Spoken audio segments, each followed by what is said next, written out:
Bon, salut à tous, aujourd'hui nouvelle vidéo, je vais vous montrer comment je vais procéder pour créer la salle de bain. Donc on va partir de rien, donc de la dalle, vous l'avez vu, de la fondation en pierre sur laquelle j'avais donc déjà monté la cloison, le premier rang de briques. J'ai démarré les cloisons en retour et on va voir comment je vais créer le bac de douche italienne avec les écoulements donc, que vous avez déjà vu également. Donc on va partir de quasi zéro. Hein. Donc ici... j'ai déjà commencé. Qu'est-ce que j'ai fait? Alors, j'ai commencé par tracer mon niveau 0 qui est ici. Donc là, c'est le niveau fini de mon sol. Pour le receveur, j'ai fait un poil au-dessus pour que en fait, le receveur soit pas sous le niveau de mon travertin en exagérant. Donc on le voit là, je l'ai tracé ici, le receveur, d'accord? Donc l'évacuation que j'ai percée, je viendrai agrandir le trou ici pour positionner correctement mon évacuation. Donc j'ai tracé au sol au crayon donc l'emplacement de mon receveur. Donc j'ai fait un coffrage avec de la planche de coffrage. C'est de la belle planche de coffrage, mais ça reste de la planche de coffrage que j'ai rabotée, dégauchée sur la face qui sera coulée. Et donc je vais la mettre en place et la caler correctement, donc bien de niveau par rapport à mon niveau fini pour que mon bac soit bien niveau. Il faut vraiment être le plus juste possible. Alors ce que je vais également faire, c'est que avant de faire ma chape de pose, ce que j'appelle chape de pose, qui est même peut-être mini dalle de pose, hein, parce qu'elle va faire à peu près 10 cm, je vais mettre de l'isolant en dessous. Donc c'est des restes de liège qui me restent de la maison, parce qu'en fait je vais évidemment isoler toutes les dalles en liège. Donc le receveur ne va pas déroger à la règle. Donc je vais mettre du liège, là c'est du liège de 80 mm que je vais mettre dessous et je viendrai couler par-dessus dans mon coffrage donc ma dalle qui fera 10-11 cm. D'accord? Donc j'ai déjà fait mes coupes à l'avance. J'ai gratté bien l'aplomb de mes briques pour pas qu'il y ait de joints qui débordent pour que mon liège vienne plaquer. Ça a été balayé, nettoyé.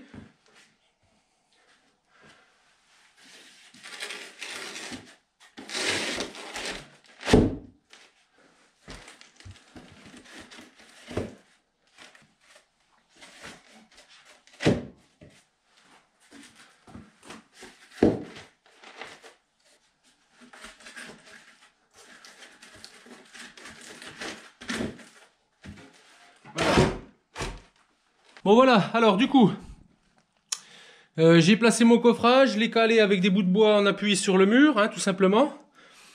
Ici, et un qui est là-bas, puisqu'ici, là, on est vissé. Donc celui-là, il va pas s'écarter, il va pas se sauver. Ici, j'ai mis un bout de carrelet, c'est une chute de chêne qui me restait, qui fait 11 cm. Je suis pile, donc je l'ai raboté pile à la hauteur. On peut voir le trait, là, je suis pile dessus. Donc là, quand je pose mon niveau, je suis pile de niveau partout. J'ai pris les angles. Donc j'ai pris le niveau ici et là. Je suis nickel. Comme ça, je suis nickel. Comme ça, je suis nickel. Et comme ça, je suis nickel aussi. Donc je suis à fleur partout. Et j'ai mis ici un coffrage que je vais pouvoir retirer avec une chute de liège, pareil qui me restait de la maison. Donc c'est un bout de 10 cm, donc qui me fait à peine en dessous. Donc qui m'empêchera pas de talocher.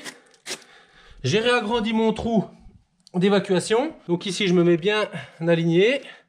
Et je vais pouvoir venir couler donc là-dedans et tirer bien au droit. Et quand j'aurai fini de tirer, je retirerai mon carrelet pour pouvoir venir combler le manque le long de la brique.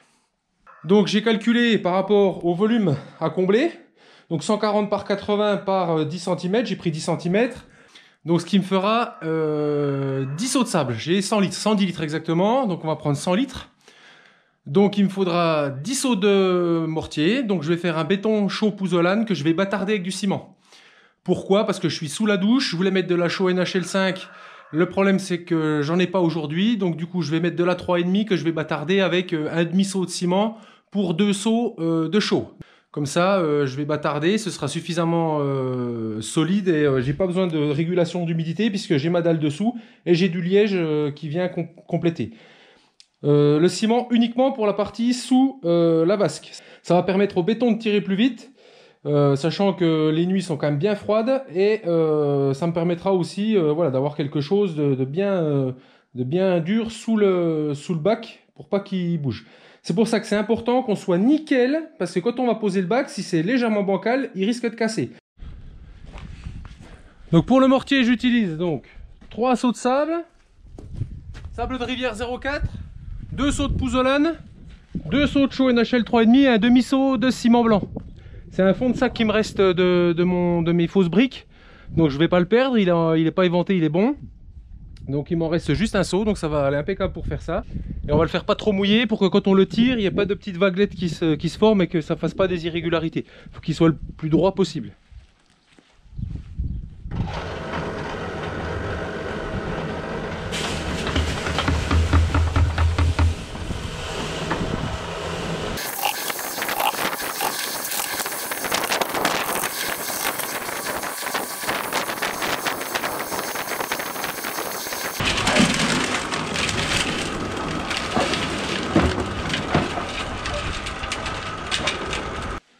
Bon, maintenant je vais répartir mon mortier de chaque côté pour éviter que mon coffrage ne glisse.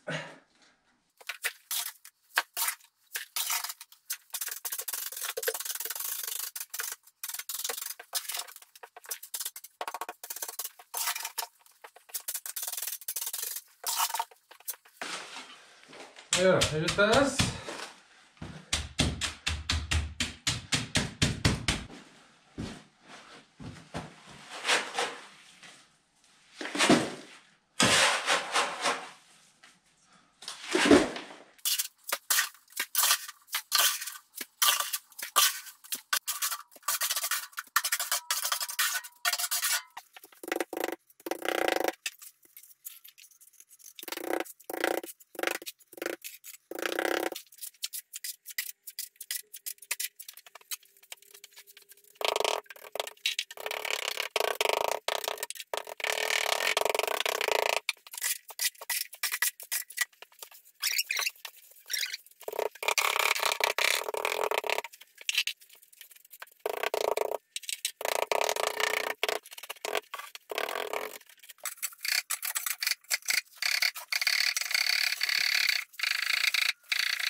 Je vais talocher un petit coup, je repasserai un petit coup là, à la règle.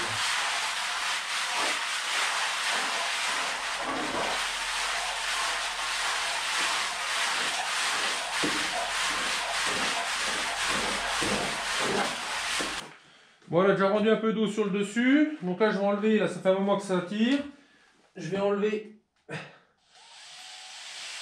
mon guide.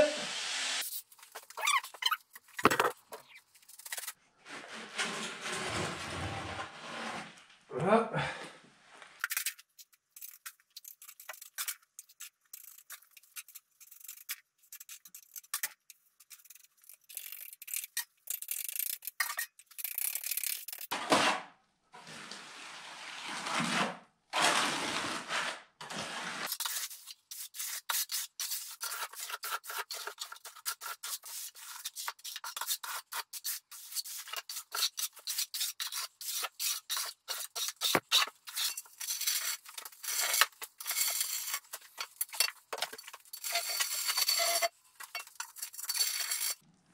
Donc là 2 jours se sont passés, donc du coup je vais pouvoir décoffrer et passer un petit coup de taloche sur le dessus pour éliminer les petites irrégularités, les tances ainsi que les petits morceaux de sable et finir de serrer en surface mon béton.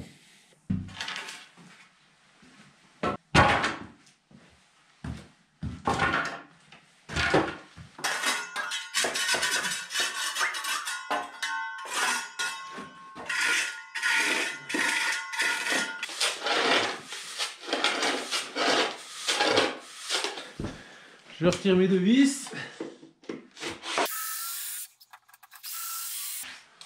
Voilà.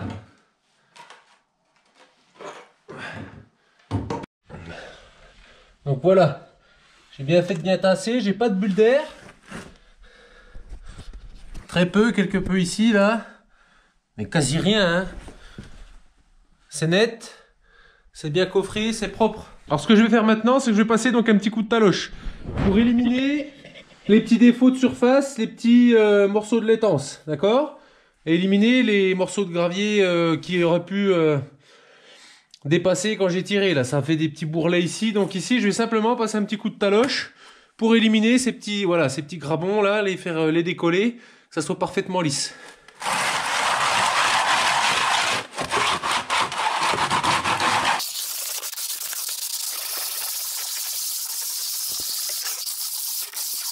Voilà, là on est nickel. Ensuite, je vais venir avec ma truelle légèrement gratter ici. Parce qu'ici on a toujours un petit bourrelet qui se crée là. Donc ça je viens l'éliminer.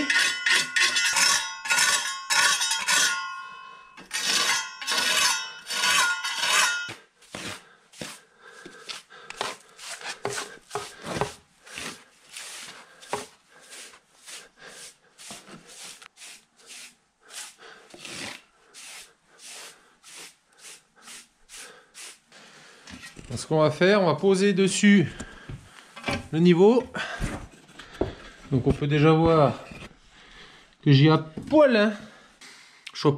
J'ai fait exprès d'avoir pas un niveau pile poil pour avoir à peine de pente vers l'évacuation supplémentaire.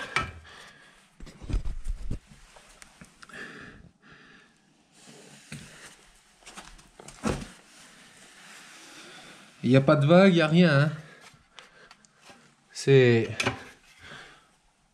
où qu'on soit.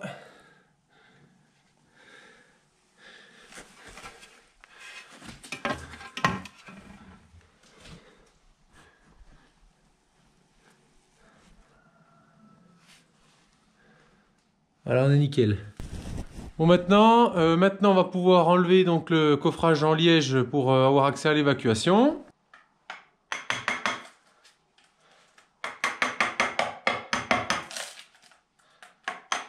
C'est une chute, et ça après je vais les réduire, les mettre de côté, puis je les mettrai après. Ici je vais faire du béton de liège, puisque je vais avoir les évacuations et les tuyaux d'arrivée d'eau. Donc je ne pourrai pas mettre des plaques entières à un certain niveau, donc je mettrai ça en béton de liège, donc ce ne sera pas perdu.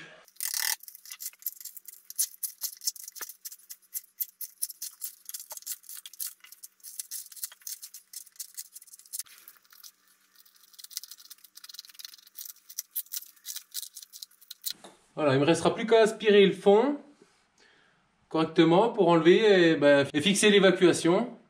Il me restera, là je vais déjà commencer à monter les cloisons. Une fois que j'aurai bâti les cloisons, celle-ci et celle-ci, on laissera sécher encore un peu et ensuite je viendrai fixer, donc coller mon receveur, et seulement après je viendrai bâtir la cloison qui est là en la rattachant à la cloison qui est là.